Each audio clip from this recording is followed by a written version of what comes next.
مرحبا يا شهر رمضان مرحبا شهر العبادة. Assalamualaikum warahmatullahi wabarakatuh. Alhamdulillah wassalatu wassalamu ala rasulillah wa ala alihi wa sahbihi wa man walah. Wala hawla wala quwata illa billahil aliyil azim. Qala ta'ala fil Qur'anil Karim, ya ayyuhalladzina amanu kutiba alaikumus shiyam kama kutiba alal ladzina min qablikum la'allakum tattaqun. Qala Rasulullah sallallahu alaihi wasallam, man shoma ramadhana imanan wa ihtisaban ghufira lahu ma taqaddama min dhanbihi. Shadaqallahul azim wa sadaqar rasulul karim wa nahnu ala dzalika nasyahidin wa syakirin walhamdulillahi rabbil alamin. Ibadil kiram, segala puja puji syukur kita kepada Allah Subhanahu wa taala yang telah melimpahkan rahmat taufik serta inayahnya kepada kita sekalian, sehingga pada malam hari ini kita dapat berkumpul bersama-sama bermuajahah untuk menyambut daripada kedatangan bulan Ramadan, yang mana bulan Ramadan ini adalah bulan yang penuh nafahat, rahmat, wal barakat. Dan di bulan ini pun juga adalah bulan yang sangat luar biasa, yaitu turunnya nuzul Quran. Allah turunkan Al-Qurannya, Allah turunkan para malaikatnya, sehingga makhluk-makhluk yang ada di dunia ini insya Allah mendapat keberkahan dan kemuliaan bulan Ramadan. Salawat serta salam selalu kita limpahkan, kita curahkan kepada junjungan kita baginda Rasulullah sallallahu alaihi wasallam. Saudara, untuk menyambut daripada bulan Ramadan di sini, Nabi sallallahu alaihi wasallam bersabda, man fariha biduhuli Ramadan haramallah jasadahu ala niran. Kata Nabi, barang siapa yang senang hati, bahagia, bangga, suka, gembira dengan datangnya bulan Ramadan, maka Allah haramkan jasadnya atas neraka apa saja. Kalau senang saja, suka saja, Allah haramkan jasadnya atas neraka, bagaimana seorang hamba tersebut melaksanakan ibadah di bulan Ramadan? Tentu mendapatkan kemuliaan-kemuliaan khusus dari Allah Subhanahu wa taala. Saudara, Ramadan adalah madrasah buat kita. Ramadan adalah pelajaran untuk mendidik kita, menggembleng mental kita, khususnya untuk menggembleng nafsu kita, menggembleng kesabaran kita, ketabahan kita. Dan di bulan Ramadan inilah suatu madrasah pelajaran penting untuk kita terapkan di 11 bulan ke depan.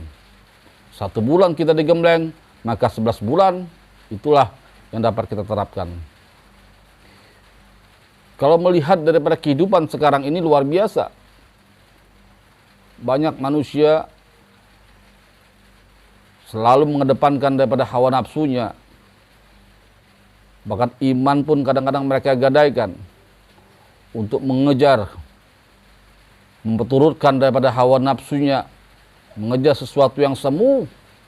Sementara Allah telah mendidik kita di bulan Ramadan ini agar hidup kita diselamatkan oleh Allah Subhanahu wa taala dunia dan akhirat.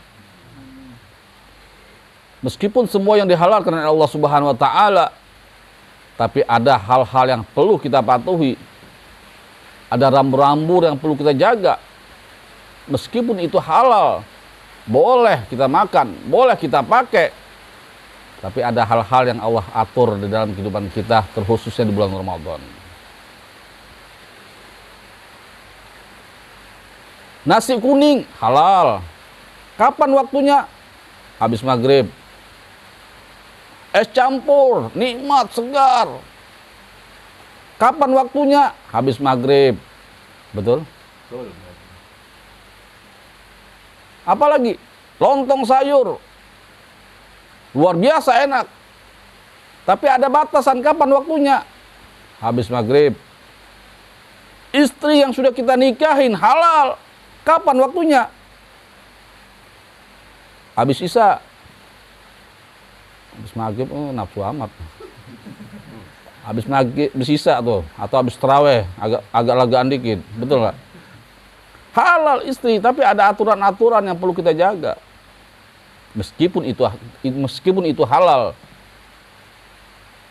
Nah, di bulan Ramadan inilah kita belajar untuk menggembleng hawa nafsu kita.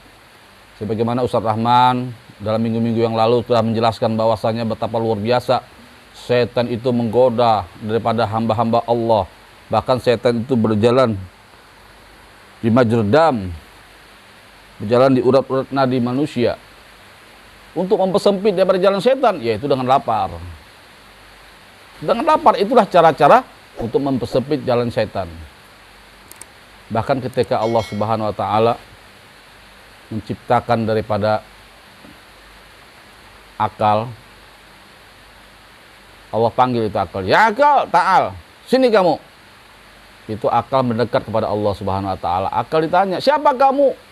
"Aku adalah hambamu ya Allah." "Aku siapa?" "Engkau adalah Tuhanku." Itu akal menjawab pertanyaan Allah, luar biasa. Kemudian lagi Allah panggil, Allah ciptakan daripada nafsu. Dipanggil itu nafsu, "Ya nafsu, ta'al." Itu nafsu nggak mau, nggak nurut dengan panggilan Allah. Ditanya, "Siapa kamu?" "Saya ya saya." "Aku siapa?" "Engkau ya engkau." Wah. Ternyata nafsu ini membangkang kepada Allah Subhanahu wa taala, dan nafsu tersebut dimasukkan ke dalam neraka. Begitu diangkat, ditanya lagi, begitu lagi dijawab, "Saya adalah saya, engkau adalah engkau." Sampai 3 kali ditanya oleh Allah. Itu nafsu luar biasa membangkang kepada Allah Subhanahu wa taala. Dan terakhir, nafsu itu dimasukkan ke neraka yang namanya neraka lapar. Begitu nafsu dimasukkan ke neraka lapar, itu nafsu minta tolong minta ampun kepada Allah. "Ya Allah, aku adalah hambamu, engkau adalah Tuhanku." Baru nafsu itu tersebut diangkat oleh Allah Subhanahu wa taala. Para hadirin yang dimuliakan oleh Allah Subhanahu wa taala, makanya Nabi bersabda, "Man shoma Ramadhana imanan wahtisaban ghufira lahu ma taqaddama min dzambih."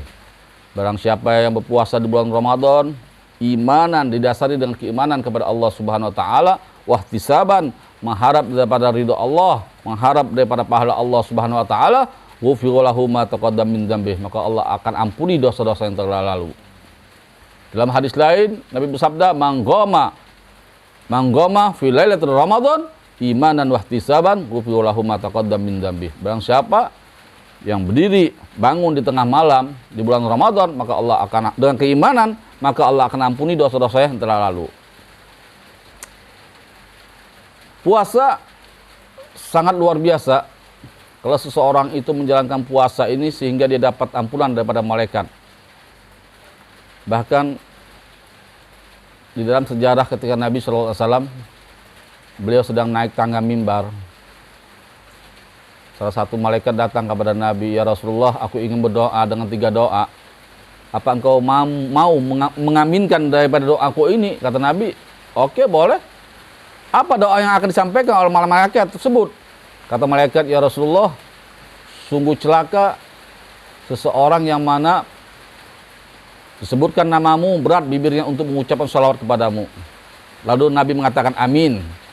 Celaka orang tersebut, begitu disebutkan nama Nabi, berat bibirnya untuk mengucapkan shalawat kepada baginda Nabi. Yang kedua, sungguh celaka ya Rasulullah, sungguh rugi manusia tersebut, yang mana dia menemukan orang tuanya masih hidup, tapi dia dapat masuk ke dalam surganya Allah Subhanahu wa taala. Celaka orang tersebut.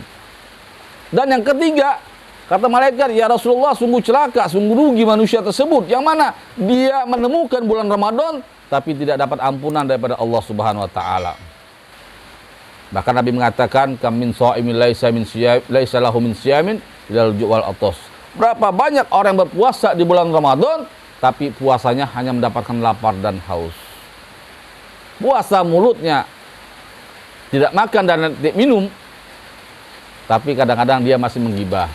Kadang-kadang dia masih menyusahkan orang lain, merugikan orang lain. Jadi ada perbuatan-perbuatan yang merusak daripada ibadah tersebut. Puasa dia, tapi dia dapat ampunan dari Allah Subhanahu wa taala. Puasanya sia-sia. shoma ramadhana kam min shaimin laisa min itu dikatakan kam min shaimin laisa lahu min syamin ilal ju' wal atos. Jadi puasanya tersebut hanya lapar dan haus saja. Capek-capek dia menahan lapar, capek-capek dia menahan haus, tapi tidak dapat pahala dari Allah Subhanahu wa taala. Nah, inilah tentu kita semua tidak akan terjadi pada diri kita. Tentu amal ibadah kita kepada Allah Subhanahu wa taala dengan harapan semoga ibadah kita diterima oleh Allah Subhanahu wa taala. Mudah-mudahan yang sedikit menjadi manfaat buat kita semua, karena berhubung saya besok mau berangkat ke Jakarta. Nah, mohon doanya kepada semua teman-teman yang hadir pada malam hari ini.